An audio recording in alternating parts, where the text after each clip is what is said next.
Nós vamos ler a palavra de Deus na carta de Paulo aos Romanos, o capítulo 12. Carta do apóstolo Paulo aos Romanos, o capítulo 12. E eu quero ler dos versos de 3 a 8. Romanos 12, os versos de 3 a 8.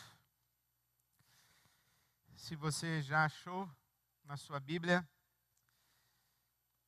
coloque a sua mão aí, vamos orar a Deus e pedir a bênção dele para esse momento. Pai, nós invocamos o teu nome e consagramos a ti mais uma vez esse ambiente, as nossas mentes e corações, e nos submetemos à tua palavra e ao teu Espírito Santo que nos guia a tua verdade. Dá-nos uma experiência contigo nessa noite.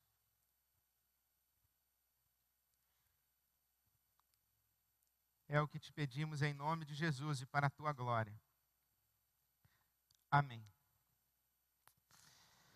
Romanos capítulo 12, começo a ler no versículo 3, palavras do apóstolo Paulo. Por isso, pela graça que me foi dada, digo a todos vocês, ninguém tenha de si mesmo um conceito mais elevado do que deve ter, mas ao contrário, tenha um conceito equilibrado, de acordo com a medida da fé que Deus lhe concedeu.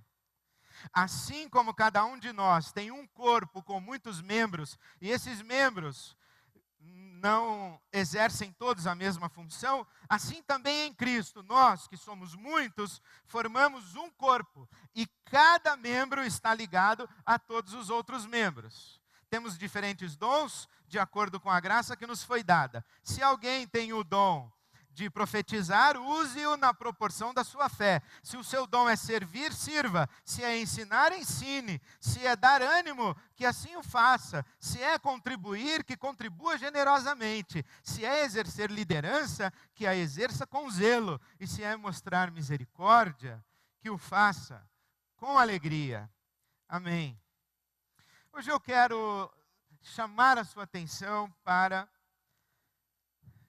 as rotinas devocionais, os rituais devocionais ou as disciplinas espirituais. Entendo por disciplina espiritual aquela sua atividade cotidiana e rotineira, através da qual você dedica a atenção exclusiva a Deus. Que é verdade que nós estamos o tempo todo na presença de Deus, vivemos na presença de Deus, podemos invocá-lo em qualquer lugar, a qualquer hora, de qualquer jeito. A palavra de Deus diz que Deus olha o coração, que não importa se é no Monte Gerizim, se é no Templo de Jerusalém, se é no sofá da sua casa, se é no auditório da sua igreja, se é na rua, na fila do ônibus, no metrô, não importa o local, importa sim que você invoque a Deus em espírito e em verdade. Todo dia, toda hora, em todo lugar, a respeito de tudo, nós estamos na presença de Deus. Mas também é verdade que não estamos o tempo todo conscientes da presença de Deus. Não estamos o tempo todo experimentando ou percebendo a presença de Deus. Não estamos o tempo todo focando a nossa atenção em Deus e dando a Ele atenção exclusiva. Não separamos, não é possível vivermos o tempo todo prestando atenção em Deus. Mas é necessário que estejamos, então, separando espaços da nossa vida, da nossa agenda, do nosso tempo, da nossa mente, do nosso coração, para uma dedicação de atenção exclusiva a Deus, e é isso que eu estou chamando de ritual devocional, disciplina espiritual. E eu quero chamar a sua atenção para isso, porque eu me lembro quando eu era pequeno, que no café da manhã, a minha avó me ensinava a tirar um versículo da caixinha de promessas. Estava sempre à mesa, no café da manhã nós tirávamos um versículo, líamos, fazíamos a oração, agradecendo a Deus pelo pão, consagrando a Deus o nosso dia. Eu me lembro de quantas vezes ter visto minha avó ajoelhar-se ao pé da minha cama e orar por mim. Me lembro de quantos versículos decorei, porque fui ensinado assim na escola bíblica dominical, e de como isso fez muita diferença na minha vida. E à medida em que eu fui crescendo, eu fui desenvolvendo, descobrindo e aprendendo outras tantas disciplinas espirituais ou rituais devocionais. Por exemplo, as minhas corridas matinais são rituais devocionais. Quando eu saio para correr no parque, saio para correr na rua, quando saio para correr em algum lugar, eu aprendi com o rabino Abraham Joshua Heschel que o Shabat é uma catedral no tempo. O Shabat é uma catedral no tempo. E eu aprendi isso. De vez em quando entro num Shabat. Antes de uma reunião, no meio do trânsito, é como se eu pulasse para dentro de um Shabat. Construísse uma catedral ali, naquele momento, naquela circunstância. E uma disciplina que me é muito cara ao coração é que as minhas pistas de corridas são catedrais. É como se eu trouxesse a minha corrida para dentro de um Shabat. E ali cultivo também uma outra disciplina espiritual, uma das mais preciosas, que é a amizade espiritual. Há mais de 15 anos eu corro com um amigo, pastor Ricardo Gondim. Nós conversamos, nós confessamos os nossos pecados, nós falamos dos nossos medos, das nossas alegrias, das nossas tristezas, das nossas ansiedades. Nós pregamos um sermão um para o outro. Amanhã de manhã, provavelmente, eu vou correr, eu vou perguntar ao Ricardo o que você falou na Bethesda ontem, ele vai falar para mim o que você falou na IBAB ontem. Ou às vezes eu falo, tenho que pregar sobre tal coisa, o que você acha? E a gente vai conversando, e a gente vai falando, e vai abrindo a alma e o coração, e a gente vai se aconselhando.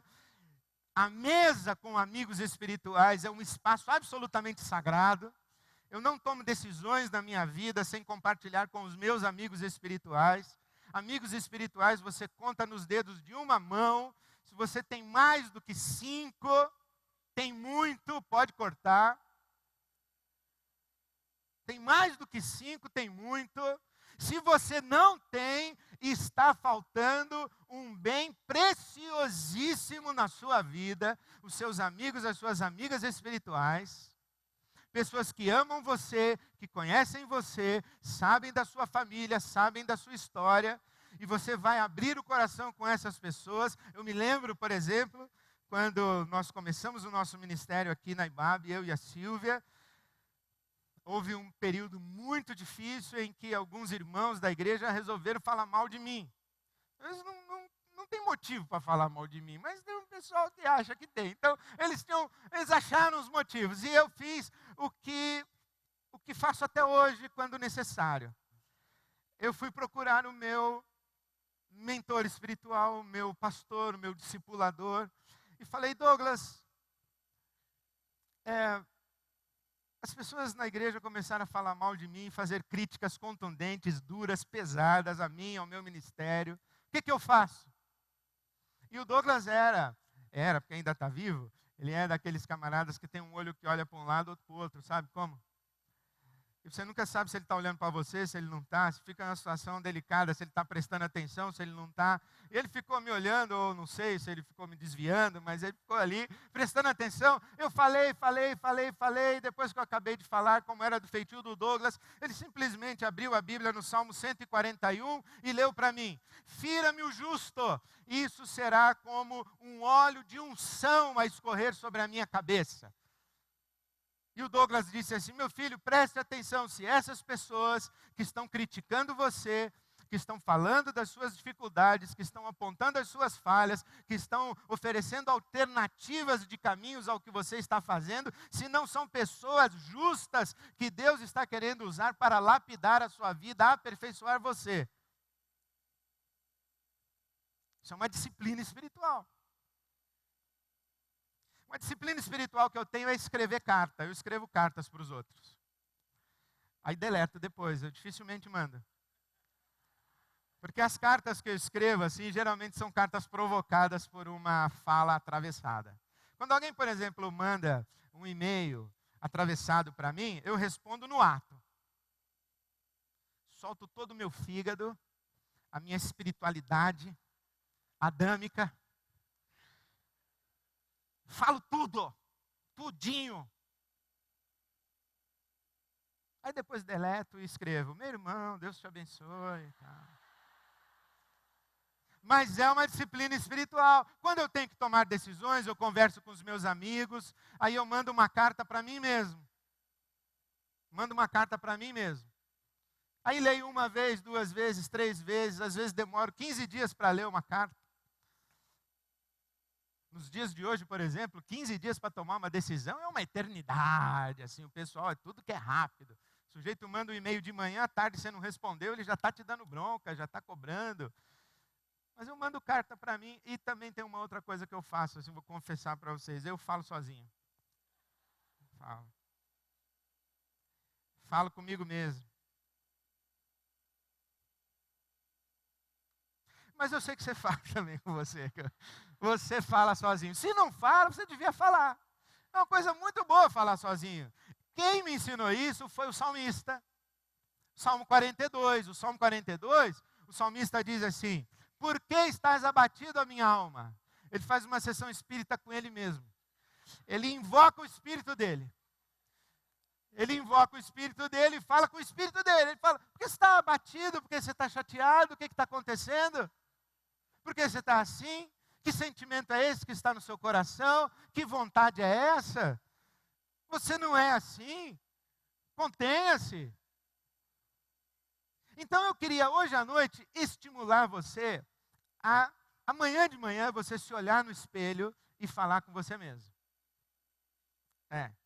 3 coisas você vai falar para você mesmo. É verdade. Não é neurolinguística. Não é autoajuda. Não estou falando para você colocar papelzinho amarelo na sua geladeira dizendo: eu posso, eu consigo, eu sou o máximo, eu sou maravilhoso. Não é isso que eu estou falando. Eu estou dando uma sugestão para você, de você falar com você mesmo. E de você falar para você mesmo, para você mesma, o que a palavra de Deus diz para você. Acho que a gente precisa ser lembrado da palavra de Deus e quem sabe, nós mesmos podemos funcionar como essa voz que lembra para a nossa própria consciência. Porque sabe, quando eu falo comigo mesmo, às vezes eu não sei se eu estou falando comigo mesmo ou se é Deus que está falando comigo. E eu quero mais uma vez lembrar para você, Dallas Willard, a principal maneira como Deus fala conosco é através de pensamentos e sentimentos que são nossos, mas não tiveram origem em nós. Pensamentos e sentimentos que são nossos, mas não tiveram origem em nós. Por isso que Provérbios 20, 27 diz assim que o espírito do homem é a lâmpada do Senhor. Deus fala com você na sua consciência. Deus se pronuncia para você, de dentro de você, na sua consciência. O Espírito de Deus fala. Então, de quando em vez, eu não sei se eu estou falando comigo mesmo, ou se é Deus falando comigo, mas eu sei que de quando em vez eu começo a falar comigo mesmo, o meu estado de espírito muda, o meu ânimo muda, eu tenho percepções, eu tenho insights, eu tenho discernimentos, a minha vontade muda, os meus compromissos mudam, os meus valores mudam, eu sou corrigido, eu sou disciplinado, sou educado, sou consolado. Quando paro diante de Deus, por exemplo, para ficar em silêncio, o silêncio é uma coisa preciosíssima da nossa disciplina e da nossa caminhada espiritual. Silêncio. Se sentar no sofá da sua casa, quando a sua casa estiver vazia, ficar em silêncio. Não liga a televisão, não liga a rádio, não liga o som, não liga o iPhone, não nada, nada, nada. Não pega um livro, não pega uma revista, nada. Você fica sentado no sofá da sua casa. Pá. E fala assim, fala, Senhor, fala. Eu tenho isso, por exemplo, com meu amigo Ariovaldo. Ele não é meu oráculo, mas é um dos meus pastores. Eu de vez em quando ligo para o Ari e falo, Ari, preciso almoçar com você. Aí a gente vai almoçar e ele fala, o que foi? O que você precisa? Eu falei, nada, vai falando aí. Aí o Ari começa a falar. Aí ele fala um monte de coisa que não tem nada a ver, mas de vez em quando ele vem, pá, aquela uma que eu estava precisando, eu falo, é isso.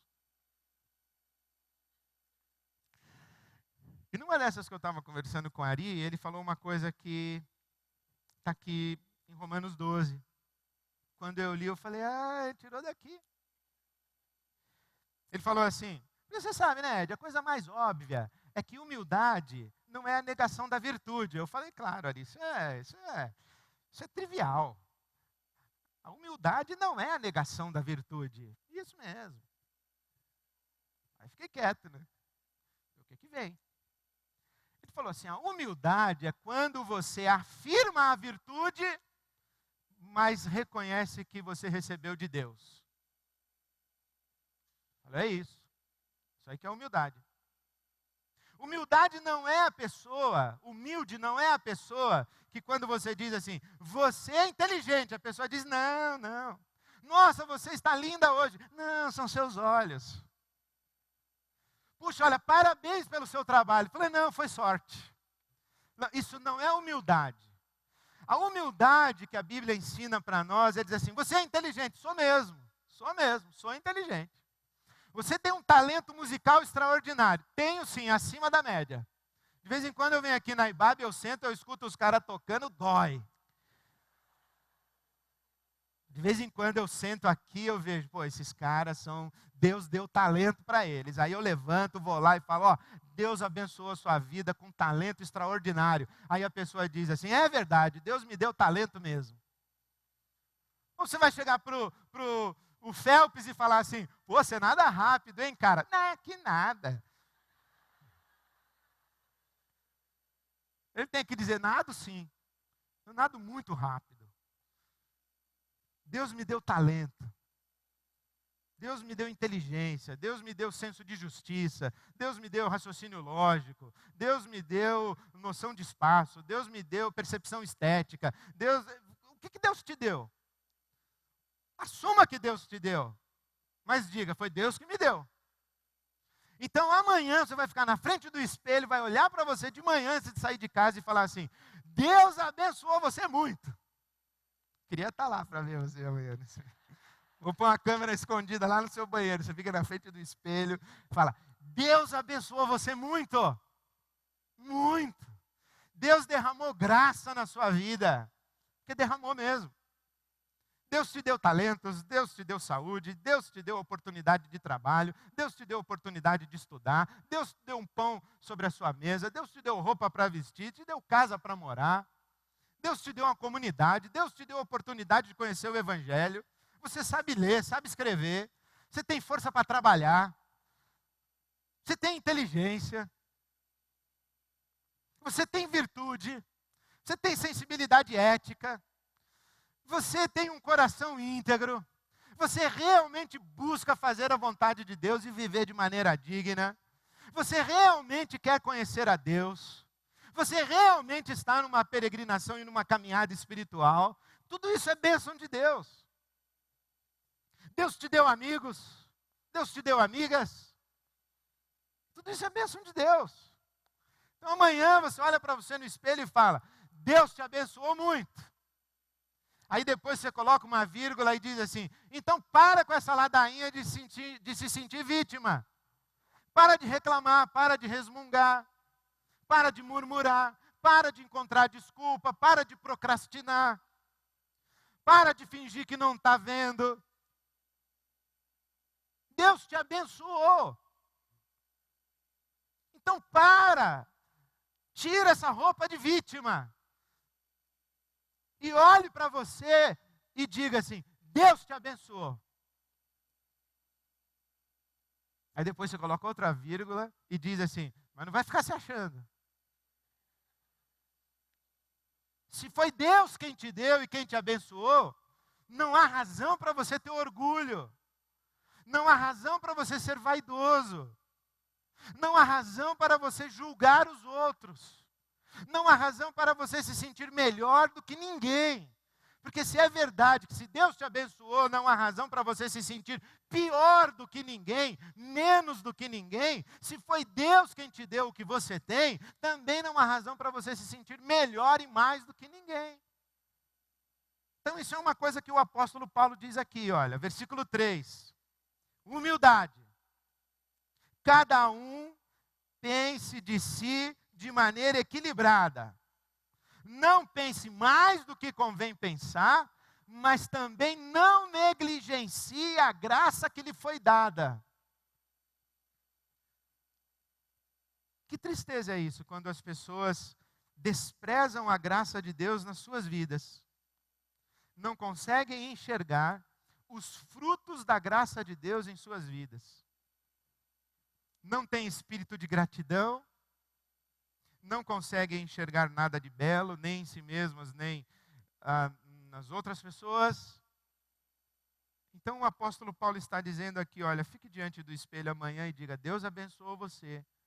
Não há motivo para você ficar com essa cara de vítima e não há razão alguma para você ter essa vaidade e esse orgulho todo que você tem. Seja humilde, reconheça, não negue a virtude que Deus lhe deu. E reconheça que foi Ele que deu.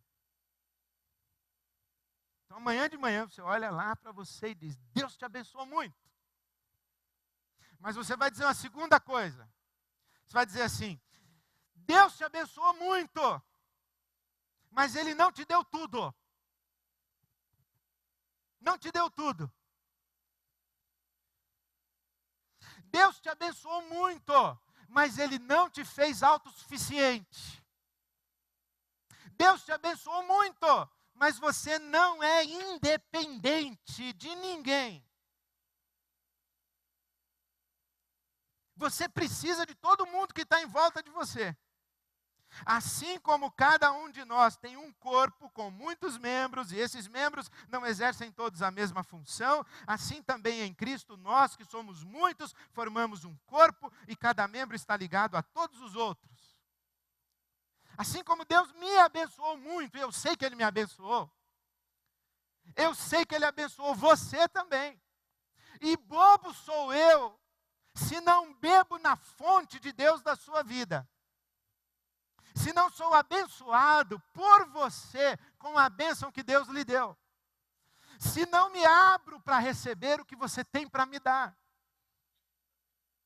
Não há motivo para vergonha, para orgulho. Por que você não pede ajuda? Deus abençoou você muito, mas não abençoou com tudo, não.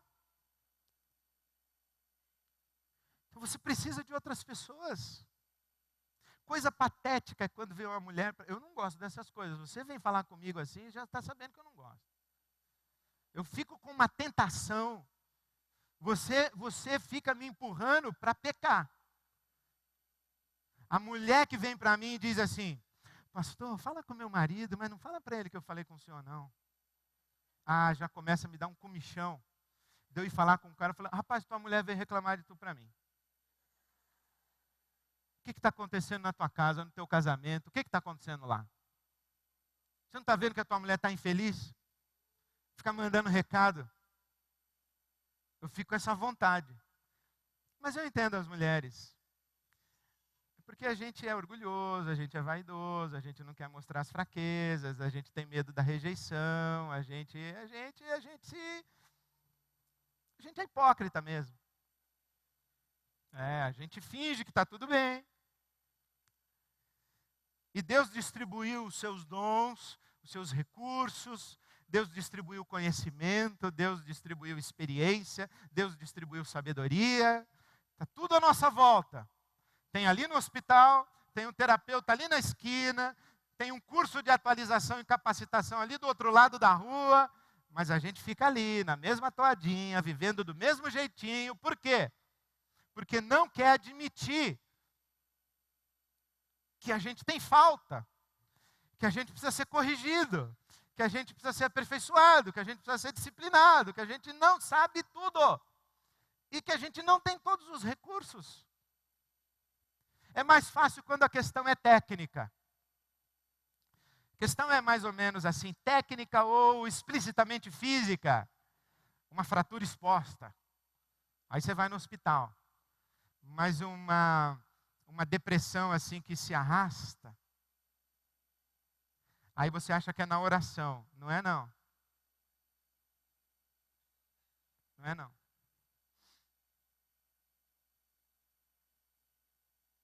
Não é não.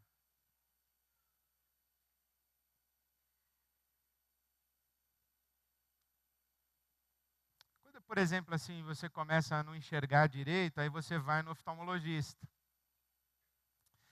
Mas quando, por exemplo, você está viciado em pornografia, aí é tarde para ficar só na oraçãozinha no quarto, viu?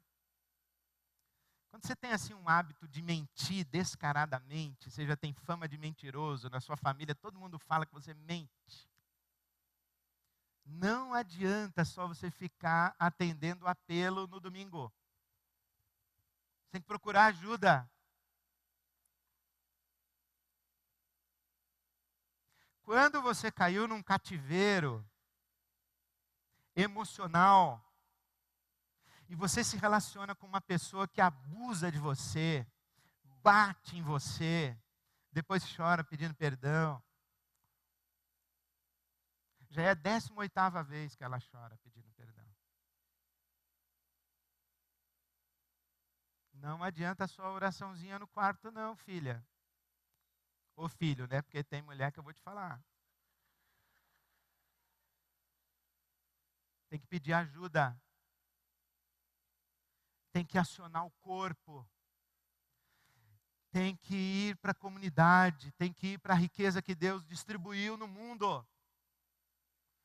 Você tem que admitir, eu não consigo sair disso sozinho. Eu não consigo sair disso sozinha.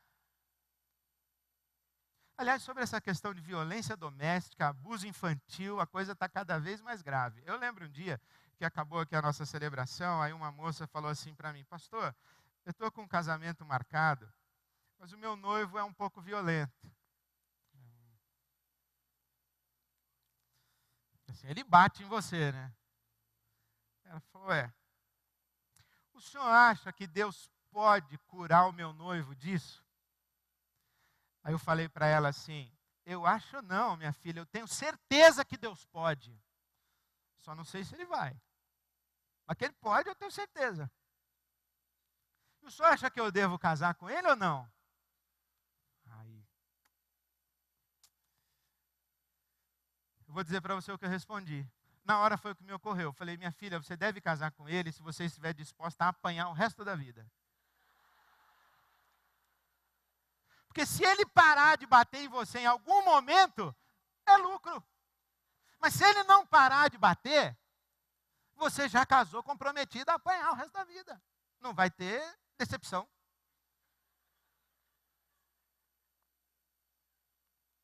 Você entende que tem algumas coisas que pegam na gente e que se a gente não tiver ajuda de fora,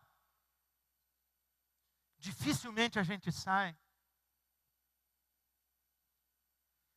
Você envolve a sua vida, ou a sua vida é envolvida por alguns cativeiros, que só com gente de fora, que diz aqui a palavra de Deus, olha, nós somos membros de um corpo, e no corpo há uma diversidade de dons.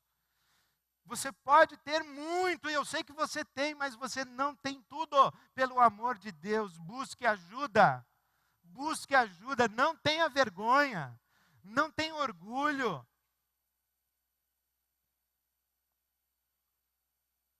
Se você pedir ajuda para alguém e esse alguém julgar você, não é a pessoa certa para ajudar você.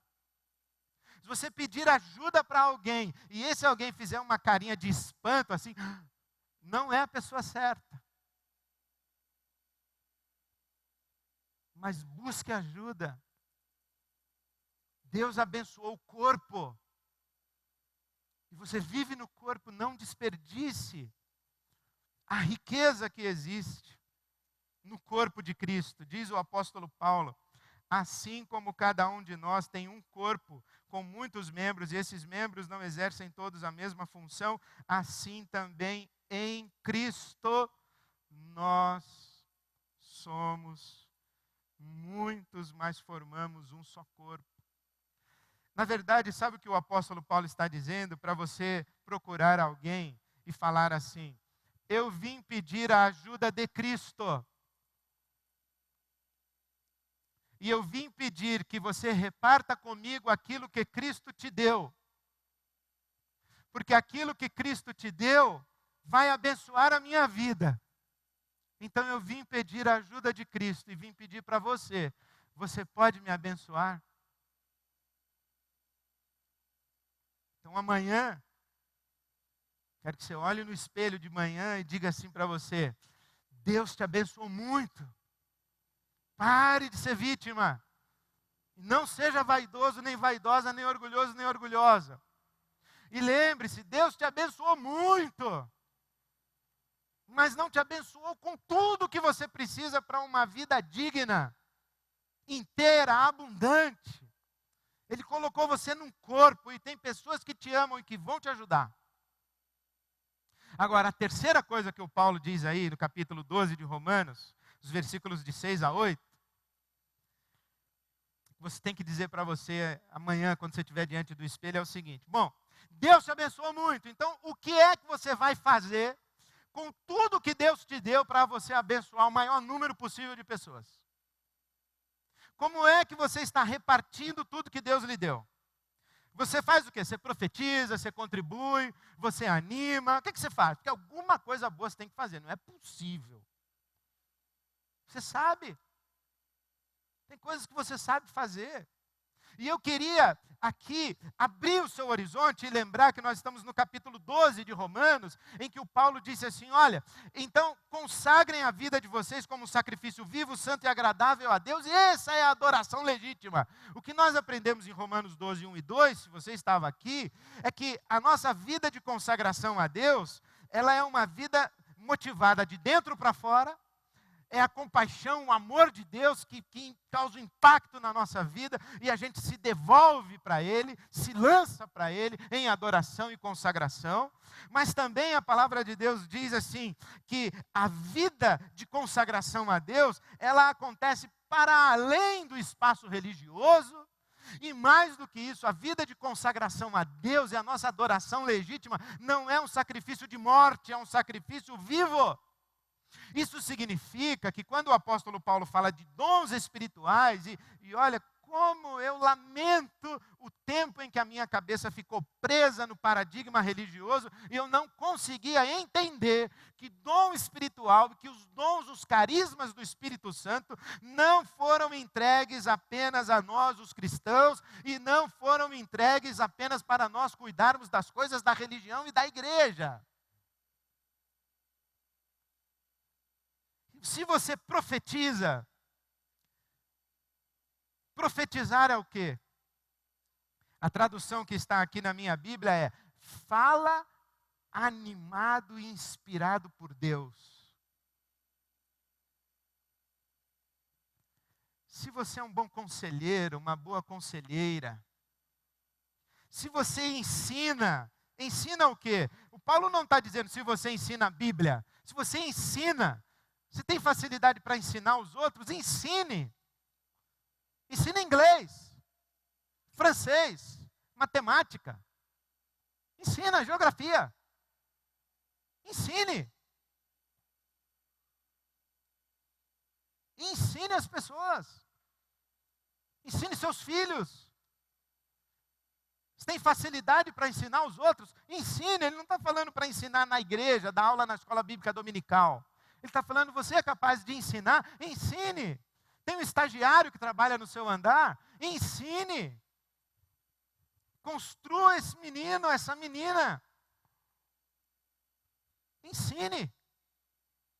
Transfira, reparta o que você sabe, o que Deus lhe deu. Você é capaz de animar pessoas? Se o seu dom é dar ânimo, você pode falar assim: eu sei pegar uma equipe que está derrotada e colocar para cima essa equipe. Então faça isso lá no seu trabalho. Eu chego num lugar e esse lugar está apagado, eu ilumino, eu acendo. Então faça isso na sua família, no almoço da sua família. Faça isso com seus pais. Dê ânimo.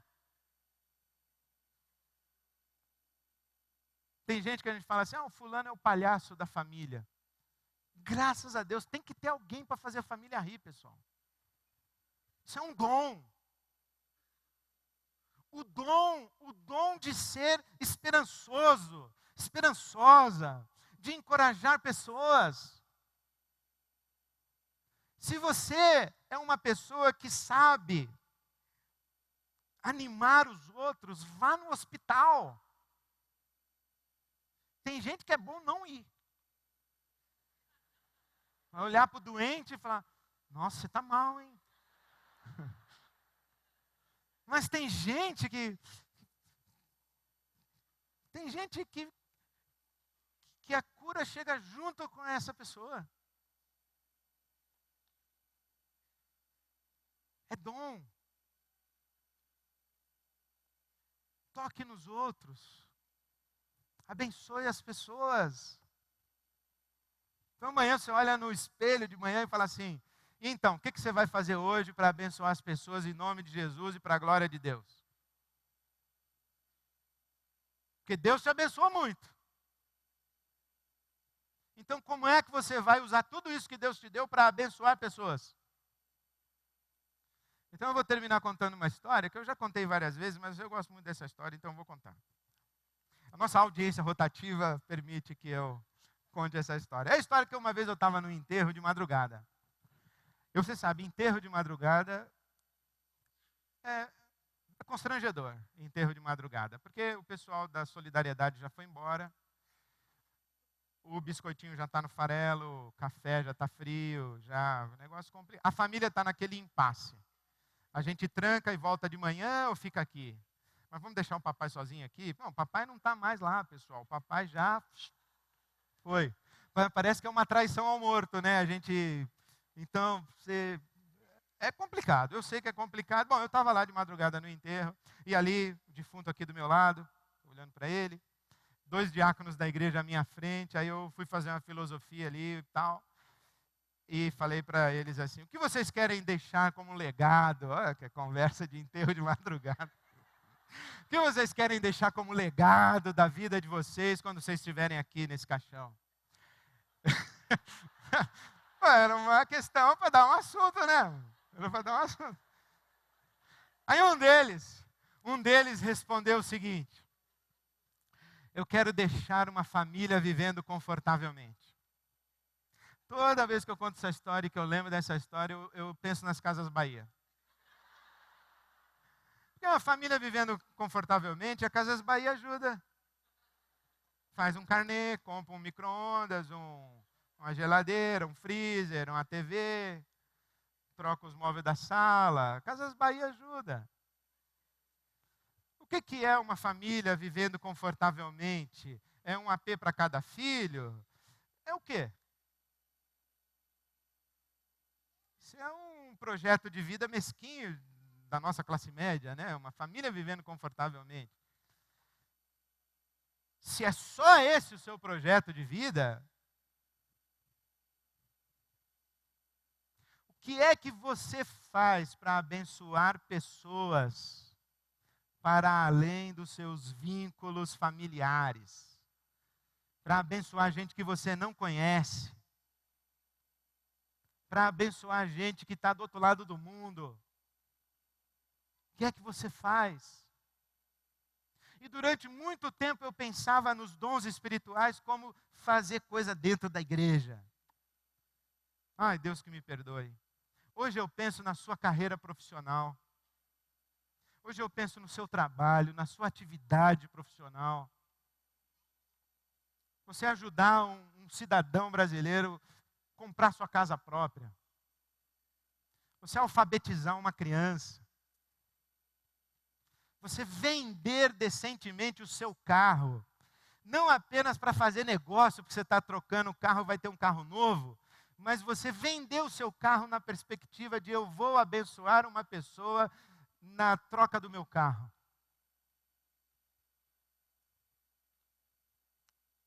O que é que você faz? Olhe para todos os seus recursos, todas as riquezas que Deus lhe deu e pergunte assim: como é que eu posso potencializar isso para abençoar o maior número possível de pessoas?